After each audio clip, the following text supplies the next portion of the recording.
O my dear friends, তোমাদেরকে অসংখ্য ধন্যবাদ আরেকবার আমি চ্যানেলটিতে আসার জন্য। সারাদিনের দীর্ঘ প্রতীক্ষার পর অবশেষে তোমাদের অফিসিয়াল নোটিফিকেশানটা পাবলিশড হয়েছে জেএক্সপো এবং ভোগলেটের মেধা তালিকার। তোমরা অফিসিয়াল ওয়েবসাইটে গিয়ে নোটিফিকেশানটা দেখে নিতে পারো। আমি তোমাদেরকে একটু নোটিফিকেশানটা দেখিয়ে দিচ্ছি, নোটিফিকেশানে কী বলা হয়েছে। সমগ্র নোটিফিকেশনটা সম্পূর্ণরূপে পড়ে তোমাদেরকে আমি শুনিয়ে দিচ্ছি। আমি গতকাল রাত্রে যে পয়েন্টগুলো হাইলাইটেড করেছিলাম সেইটাই হচ্ছে নোটিফিকেশান। সেটা শুধুমাত্র আনঅফিসিয়াল ছিল, আর আজকের এই নোটিফিকেশানটা হলো অফিসিয়াল নোটিফিকেশন। তোমরা সারাদিনই আমাকে জিজ্ঞেস করছো দাদা কখন নোটিফিকেশনটা পাওয়া যাবে, কোথায় পাবো। তো তোমাদের দীর্ঘ প্রতীক্ষার অবসান ঘটলো। অবশেষে ফাইনালি তোমাদের নোটিফিকেশানটা অফিসিয়ালি পাবলিশ করা হয়েছে।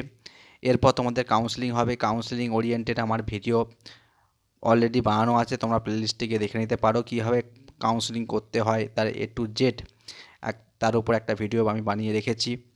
এবং কাউন্সেলিংয়ের পর যে কলেজে অ্যাডমিশন, সেই অ্যাডমিশনে কী কী লাগবে তার উপর আমার ভিডিও বানানো আছে, তোমরা একটু দেখে নিও।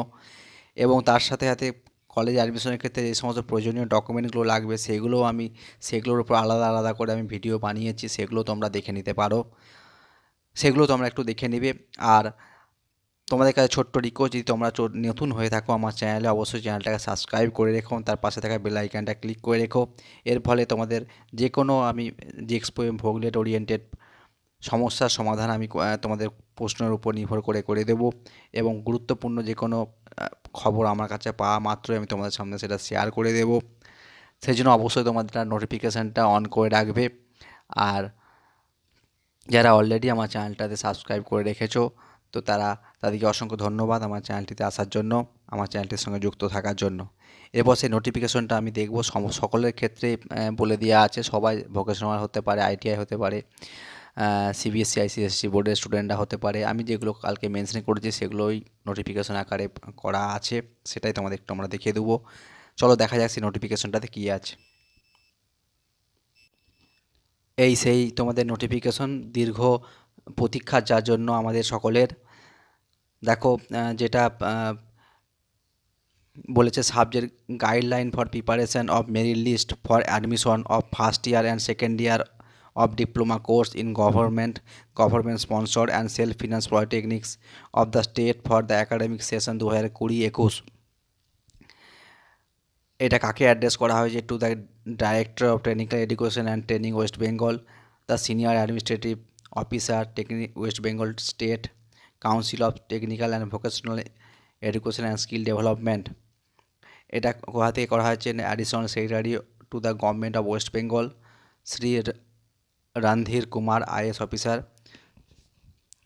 Government of West Bengal technical education training and skill development department, polytechnic branch. এখান থেকে করা হয়েছে রাজারহাট নিউ টাউন, তোমরা দেখতেই পাচ্ছ। এবার আমরা আসি মূল নোটিফিকেশনটাতে কী আছে। তোমরা প্রথম থেকে শেষ পর্যন্ত ভিডিওটা আমার দেখো, কোনো রকম স্কিপ করো না। প্রত্যেকটা পয়েন্ট ইম্পর্টেন্ট, প্রত্যেকটা ওয়ার্ড ইম্পর্টেন্ট। তোমরা একটু মনোযোগ সহকারে ভিডিওটা দেখো, তোমাদের প্রত্যেকের সেটা খুবই কাজে লাগবে। এখানে বলেছে দেখো, the undersign is directed to state that this year JEXPO and Vogler examination could not be conducted by the WBSCT and VE and SD in the present pandemic situations due to COVID-19. The matter has been reviewed, and after careful consideration of the matter of the governor has been pleased to accord approval to the following guidelines for academic session 2020-21। অর্থাৎ academic session 2020-21 first year এবং second ইয়ারে অ্যাডমিশনের জন্য যে গাইডলাইনটা তৈরি করা হয়েছে আমাদের প্যান্ডেমিক সিচুয়েশনের জন্য, যেখানে তোমাদের কোনো লিখিত পরীক্ষা হয়নি, তো মেরিট লিস্ট কীভাবে তৈরি করা হবে তার একটা গাইডলাইন এখানে তৈরি করা হয়েছে। ফার্স্ট ইয়ার যারা জেএক্সপো দিয়ে ভর্তি হবে এবং সেকেন্ড ইয়ার যারা ভোগলেট বা ITI থেকে আসবে, প্রত্যেকের জন্য গাইডলাইন করে দেওয়া আছে। 1 নম্বর পয়েন্টে বলছে দেখো, the admission to the first year of diploma course in government sponsor and self finance polytechnic of the state for the academic session 2020-21 will take place on the basic of marks obtain by the candidate in Madhyamik ও equivalent examinations. অর্থাৎ মাধ্যমিক এবং equivalent এক্সামিনেশনে যে marks পেয়েছে তার উপর নির্ভর করে তোমাদের ফার্স্ট ইয়ার ডিপ্লোমা কোর্সে ভর্তির মেধা তালিকা তৈরি করা হয়েছে। and direct admission to the second year of diploma course in the said polytechnic through lateral entry will also take place on the basis of marks obtained by the candidate in AGS vocational examination and 2-year ITI course। এবং যারা যারা lateral এন্ট্রির মাধ্যমে second ইয়ারে ভর্তি হবে তাদের ক্ষেত্রে HSA vocational এক্সামিনেশনের marks এবং 2 ইয়ার্স আইটিআর কোর্স, সেই আইটিআইয়ের কোর্সের যে মার্কস তার উপর ভিত্তি করে মেধা তালিকা তৈরি করা হয়েছে। A common merit list will be prepare for direct admission to second year diploma course. Second year diploma course অ্যাডমিশনের ক্ষেত্রে একটা কমন মেরিট লিস্ট তৈরি করা হয়েছে, সেটা এখানে আইটিআইয়েরাও আছে এবং এইচএস ভোকেশনাল স্ট্রিমের স্টুডেন্টরাও আছে। The modalities for preparation of merit list for admission to first year and common merit list for the direct admission to the second year of diploma course will be as follows। কীভাবে তৈরি করা হচ্ছে সেটা একটু বলেছে এখানে দেখো, first ইয়ারে ভর্তির ক্ষেত্রে এবং সেকেন্ড ইয়ারে ভর্তির ক্ষেত্রে। এ দিয়ে বলছে দেখো modalities for first year admission, অর্থাৎ যারা জেএক্সপোর মাধ্যমে ফার্স্ট ইয়ার অ্যাডমিশন নিবে তাদের ক্ষেত্রে কী বলা হচ্ছে মডালিটিসে, rank in the merit list will be fixed on the basic of aggregate of marks of best 5 subject, marks of mathematics, physical science and English to be included among the 5 subjects obtained by the applicant in individual subject of madhyamik or equivalent examination। আমি বলেছিলাম গতকাল এই পয়েন্টটা যে best of 5-এর উপর তোমাদের merit list হবে, তোমার মাধ্যমিকে যতগুলো সাবজেক্ট আছে তার মধ্যে বেস্ট অফ 5 সবচেয়ে বেশি যেটা পেয়েছো তার উপর সেটা 1 নম্বর, তারপরে 2 নম্বর, এইভাবে হবে। সেই বেস্ট অফ 5-এর মধ্যে অবশ্যই ম্যাথামেটিক্স, ফিজিক্যাল সায়েন্স আর ইংলিশ থাকবে। In order from highest to lowest এইভাবে তোমাদের সাজানো হবে। As subject of CBSE board are 5 and for ICSE board best of 5 subject are taken for overall percentage calculation. CBSE ICSE বোর্ডের ক্ষেত্রেও 5টা best of 5-এর উপর নির্ভর করেই তোমাদের পার্সেন্টেজ ক্যালকুলেশন হবে। ইফ টাই, যদি টাই হয় the applicant who has scored higher marks in mathematics will be considered for higher ranking। সেক্ষেত্রে ম্যাথামেটিক্সের মার্কস যে পেয়েছে তাকে প্রায়োরিটি দেওয়া হবে। তারপরও যদি টাই হয় তাহলে সেক্ষেত্রে after the consideration the applicant who has score highest mark in physical science or science will be consider for higher ranking. সেক্ষেত্রে ফিজিক্যাল সায়েন্স অথবা সায়েন্সের মার্কসকে দেখা হবে। তারপরেও যদি ম্যাথামেটিক্স এবং ফিজিক্যাল সায়েন্সেও যদি একই পেয়ে থাকে তারপরে যদি টাই হয় তো সেক্ষেত্রে ইংলিশের মার্কস দেখা হবে। সেটাও বলেছে দেখো, after previous consideration the applicant who has score higher mark in English will be consider for higher ranking. তারপরে ইংলিশের নাম্বারটা দেখা হবে তোমাদের। ক্লিয়ার হলো? 3টে এখানে ক্রাইটেরিয়া বলে দিয়েছি যদি টাই হয়ে থাকে। এবার হচ্ছে modalities of second year admission. Second year admission মানে এইচএস ভোকেশনাল আর হচ্ছে আইটিআইদের ক্ষেত্রে, এদের ক্ষেত্রে কীভাবে মেরিট লিস্টটা তৈরি করা হয়েছে না, 1 নম্বর বলছে দেখো, HS vocational passed out student 25% of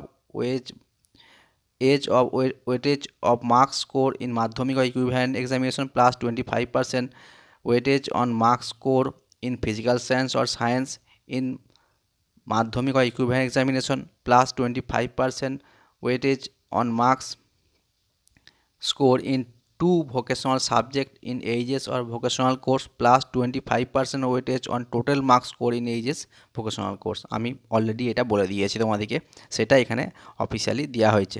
অর্থাৎ তোমাদের মাধ্যমিকে যে মার্কস পেয়েছো তার উপর তোমাদের 25% নাম্বার সেখানে ওয়েটেজ করা হবে।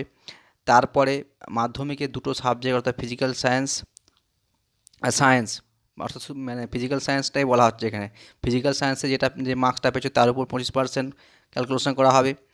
ভোকেশনালের টোটাল যে মার্কস পেয়েছো তার উপর 25% ক্যালকুলেশন করা হবে। তারপর ভোকেশনালে 2টো সাবজেক্ট, যে 2টো সাবজেক্ট আমাদের নিয়ে উচ্চ মাধ্যমিকে ভোকেশনালে পড়েছে, 2টো সাবজেক্টে কত মার্কস পেয়েছো তার উপর 25% করা হবে। 4টা 25 নিয়ে 100-র উপর পার্সেন্টেজ করা হবে। এবার আইটিআইয়ের ক্ষেত্রে দেখা বলছে 2 years ITI pass out student marks secure by the student holding any of the 2 types of ITI certificates, একটা আছে annual systems or semester systems out of total marks. Total মার্কসের মধ্যে দুটো তোমার সিস্টেমে তোমাদের পরীক্ষা, একটা আছে সেমিস্টার সিস্টেম, একটা অ্যানুয়াল সিস্টেমস। এর টোটাল মার্কসের উপরই তোমাদের আইটিআই এর ক্ষেত্রে তোমাদের মেধা তালিকা প্রকাশ করা হয়েছে। এদের ক্ষেত্রে কী হয়েছে, এদের ক্ষেত্রে যদি টাই হয় তখন কী হবে ক্যালকুলেশন করা হবে, অর্থাৎ মোডালিটিস অফ সেকেন্ডারি অ্যাডমিশনের ক্ষেত্রে if tie then practical marks secure will be taken into consideration. এক্ষেত্রে টাই হলে তোমরা প্র্যাকটিক্যালে যারা যে বেশি পেয়েছে তাকেই আগে রাখা হবে। তারপরেও যদি টাই হয় তখন বলেছে date of birth will be taken into consideration, তখন যাই বেশি সিনিয়রকে আগে প্রেফারেন্স করা হবে, সেটা এখানে বলে দিয়ে দিচ্ছে। দেখো, if tie exist after all consideration the applicant who is senior in age will get higher rank in the merit list both for first year and second year admission. বলছে এইসব করার পরও যদি টাই হয়ে থাকে, এতগুলো ক্রাইটেরিয়ার পরও যদি টাই হয়, সেক্ষেত্রে সিনিয়রিটিকে দেখা হবে।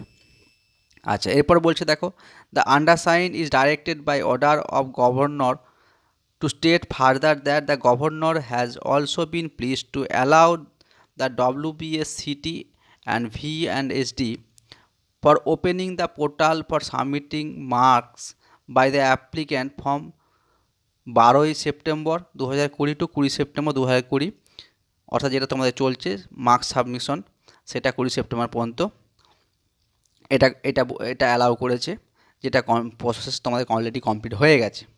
এরপর পাবলিকেশন অফ মেরিট লিস্টে এখানে বলে দিয়েছে কবে বার করতে বলেছে, 23শে সেপ্টেম্বর, যেটা আমি কালকে তোমাদের বলে দিয়েছি অলরেডি। আচ্ছা, এটা বলছে for publication of merit list on 23 September 2020, অর্থাৎ আজকে তোমাদের মেরিট লিস্ট পাবলিশ হওয়ার কথা। এখন অফিসিয়ালি লিঙ্কটা দেয়নি, এইমাত্র নোটিফিকেশনটা পাবলিশ করা হয়েছে। 3 নম্বর হচ্ছে for arrangement of mock online counselling on 28 September 2020, অর্থাৎ 28 তারিখ থেকে তোমাদের মক অনলাইন কাউন্সেলিং শুরু হবে। মক অনলাইন কাউন্সেলিংটা হবে কবে না 28 তারিখ। তারপর তোমাদের for arrangement of first phase online counselling, যেটা প্রথম দফার যে তোমাদের অনলাইন কাউন্সেলিং, সেটা শুরু হবে 1 অক্টোবর 2020 থেকে 12 অক্টোবর 2020 পর্যন্ত। This guideline will remain valid only for the academic session 2020-21। তাহলে সমগ্র বিষয়টা ক্লিয়ার হয়ে গেল। তোমাদের 23 তারিখ আজকে মেধা তালিকা প্রকাশ করা হবে। প্রত্যেক ক্যাটাগরি স্টুডেন্টদের জন্য মেধা তালিকা কীভাবে প্রকাশ করা হবে তার গাইডলাইন এখানে বলে দেওয়া হয়েছে। মক অনলাইন কাউন্সেলিং হবে তোমাদের 28শে সেপ্টেম্বর, আর মেন যে কাউন্সেলিং যেটাকে সে ফার্স্ট ফেজ কাউন্সেলিং, তোমার 3টে কাউন্সেলিং হবে, তার মধ্যে ফার্স্ট ফেজ কাউন্সেলিং তোমার শুরু হবে 1 অক্টোবর থেকে 12 অক্টোবর পর্যন্ত। এর উপর ভিডিও আমি অলরেডি গতকাল করে দিয়েছি, শুধুমাত্র অফিসিয়াল নোটিফিকেশনটা বাকি ছিল। তোমাদের যেটা তোমার দরকার ছিল সেটাও পাবলিশ হয়ে গেল। এবার শুধু মেধা তালিকার লিঙ্কড যেটা, সেই লিঙ্কটা এখনও ওপেন হয়নি, ওটা হলে তোমরা কীভাবে মেধা তালিকাটা দেখতে পাবে সেটা আমি তোমাদের বলে দেবো ভিডিও করে। কীভাবে তারপরে স্টেপ বাই স্টেপ করতে হবে সব কিছু আমি বলে দেবো। আমার ভিডিওটা যদি ভালো লেগে থাকে তো অবশ্যই তোমরা লাইক শেয়ার করবে, বন্ধুদের মধ্যে অবশ্যই ভিডিওটা শেয়ার করো, অ্যাজ মেনি অ্যাজ পসিবল তোমরা এটা শেয়ার করো, কারণ তোমাদের সকলেরই কাছে এটা খুবই গুরুত্বপূর্ণ যারা ভোগলেট এবং জিএক্সপো স্টুডেন্ট আছো এবছরে। আর আজ এইটুকুই, এই ভিডিওটা এখানেই শেষ করছি। তোমার সকলের দিন শুভ হোক, তোমরা সকলে ভালো থেকো, সকলকে থ্যাংক ইউ।